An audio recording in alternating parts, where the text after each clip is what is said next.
The topic of today's session is fundamental freedoms, including freedom of thought, conscience, religion, or belief. J'ai parlé ce matin des lois contre le blasphème utilisées pour condamner la critique de l'islam jusqu'à la peine de mort.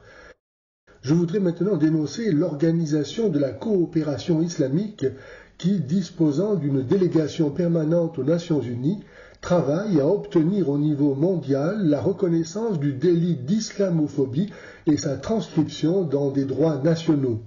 C'est ainsi qu'en 2009, le secrétaire général de l'ONU, Ban Ki-moon, a avalisé la reconnaissance de l'islamophobie et que des institutions comme le Conseil de l'Europe ou l'OSCE ont conclu des accords avec l'OSCI pour combattre l'islamophobie, au même titre que le racisme, la xénophobie ou l'antisémitisme.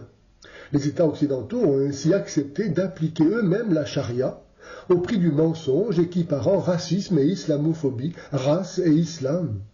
Or, si la race est un fait de nature dont chacun est innocent, raison pour laquelle il est injuste de la lui reprocher, l'islam est un fait de culture, qui en tant qu'acte humain suppose l'exercice de la liberté et donc la possibilité de se tromper et donc de la critique. L'islam ne connaît pas la distinction entre l'ordre naturel et l'ordre surnaturel, et à cause de cela conduit les musulmans à identifier islam et musulmans. Or, tous les musulmans connaissent-ils l'islam et sont-ils libres de le quitter? L'islamophobie est la critique ou le rejet de l'islam. Condamner l'islamophobie est donc contraire à la dignité humaine basée sur la liberté, notamment la liberté de conscience et d'expression.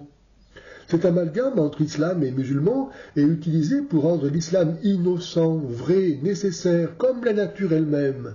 Car l'islam se prétend la religion naturelle de l'humanité, en sorte qu'être homme, c'est être musulman. Coran, sourate 30, verset 30. Aussi, l'association Salut et Miséricorde demande au BIDDH de lutter contre la diffusion de l'amalgame islam-musulman, notamment auprès du Conseil de l'Europe, pour qu'il retire de son rapport sur l'islamophobie et ses conséquences pour les jeunes les affirmations suivantes. L'islamophobie peut se définir comme une vision de l'islam altérée par des préjugés.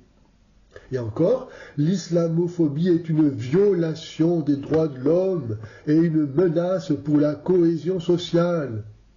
Si le Christ nous a appris à distinguer l'ordre naturel et l'ordre surnaturel et à aimer nos ennemis, la vérité est le premier bien que nous nous devons les uns aux autres. Je vous remercie de votre attention.